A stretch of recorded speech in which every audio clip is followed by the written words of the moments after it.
नमस्कार किसान साथियों। ग्रीष्मकालीन तिल की खेती।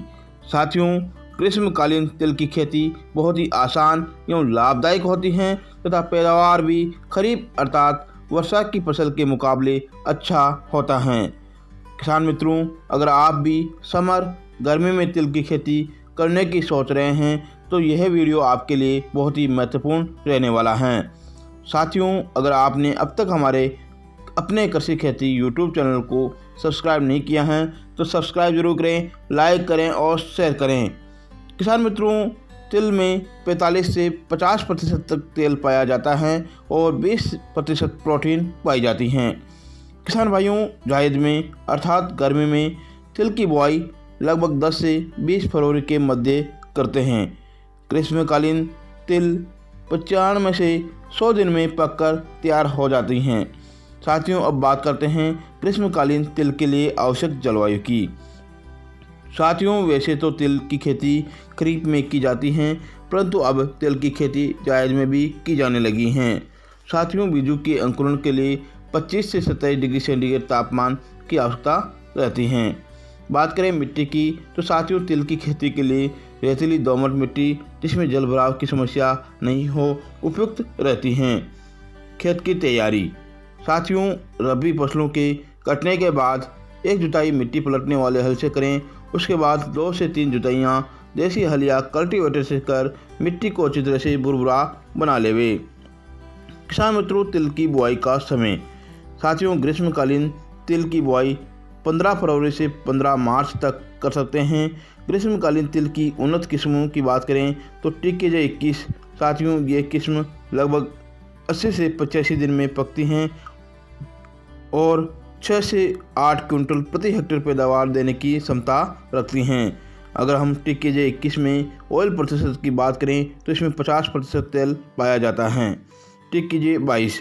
साथियों, यह किस्म खरीफ व जायद में बुआई के लिए उपयुक्त हैं। 85 से 90 दिन में पककर तैयार होती हैं। पैदावार की बात करें तो यह 6 से 8 क्विंटल प्रति हेक्टेयर पैदावार देने की क्षमता रखती हैं। ऑयल प्रतिशत की बात करें तो इसमें 48 से 50% तेल पाया जाता है TKJ-22 में। इसके अलावा साथियों, कृष्णा तिल जो कि 100 दिन में पकती हैं और 8 से 10 क्विंटल प्रति हेक्टेयर पैदावार देने की क्षमता रखती हैं। साथियों, RT 127। किसान मित्रों, यह वैरायटी लगभग 75 से 85 दिन में पकती हैं। बुआई के लगभग 30 से 35 दिन बाद RT 127 में फूल आना शुरू हो जाते हैं।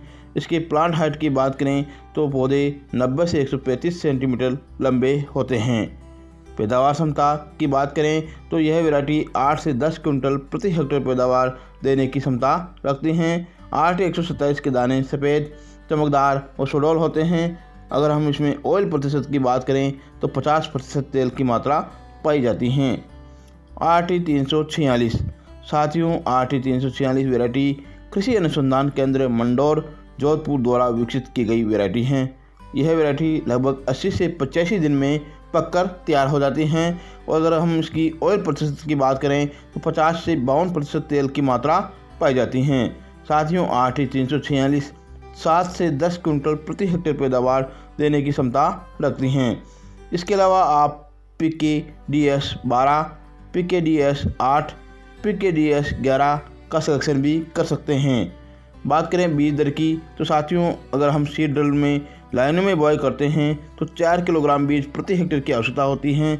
अगर हम छिटकाव विधि से बुआई करते हैं तो 5 से 6 किलो बीज प्रति हेक्टेयर की आवश्यकता पड़ती है। साथियों, अगर हम लाइन में बुआई करें तो लाइन से लाइन की दूरी 30 सेंटीमीटर और पौधे से पौधे की दूरी 10 सेंटीमीटर रखें। अब बात करें ग्रीष्मकालीन तिल के लिए खाद और उर्वरकों की।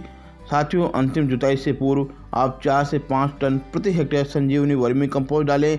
अगर आपको संजीवनी वर्मी कंपोस्ट की आवश्यकता है तो नीचे दिए गए स्क्रीन पर कांटेक्ट कर सकते हैं। इसके अलावा साथियों, तिल की फसल में 80 से 100 किलोग्राम यूरिया, 200 से 250 किलोग्राम SSP और 30 से 35 किलो म्यूरेट ऑफ पोटाश की आवश्यकता होती हैं। यूरिया की आधी मात्रा व SSP और म्यूरेट ऑफ पोटाश की पूरी मात्रा बुआई के समय ही उपयोग कर लें। यूरिया की शेष आधी मात्रा को बुआई के 30 से 35 दिन बाद तिल की फसल में उपयोग करें। बात करें सिंचाई की तो साथियों ग्रीष्मकालीन तिल में लगभग 8 से 10 दिन के अंतराल पर सिंचाई करें।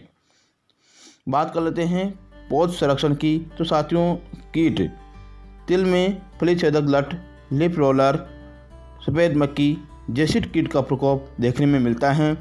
इनके नियंत्रण के लिए आप एसीपेट 75 WP या फिर मोनोकोटोपोट 36 SL 2 ml प्रति लीटर पानी में मिलाकर स्प्रे कर सकते हैं। इसके अलावा आप डाइमिथोएट 30 cc 2 ml प्रति लीटर पानी में मिलाकर भी स्प्रे कर सकते हैं।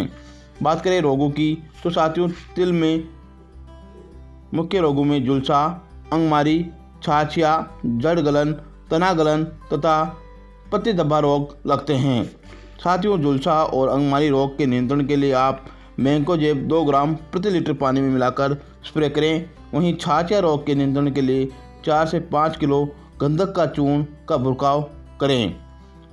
किसान मित्रों, ग्रीष्मकालीन तिल की कटाई। तिल की कटाई समय पर करना अति आवश्यक है, अन्यथा बीज बिखरने लग जाते हैं।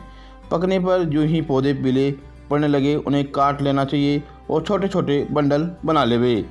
बात करें पैदावार की किसान साथियों, अगर हम उन्नत कृषि विधियाँ अपनाकर तिल की खेती करें तो लगभग 6 से 10 क्विंटल प्रति हेक्टेयर पैदावार प्राप्त कर सकते हैं।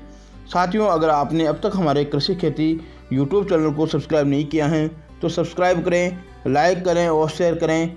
जय हिंद, जय भारत, जय किसान।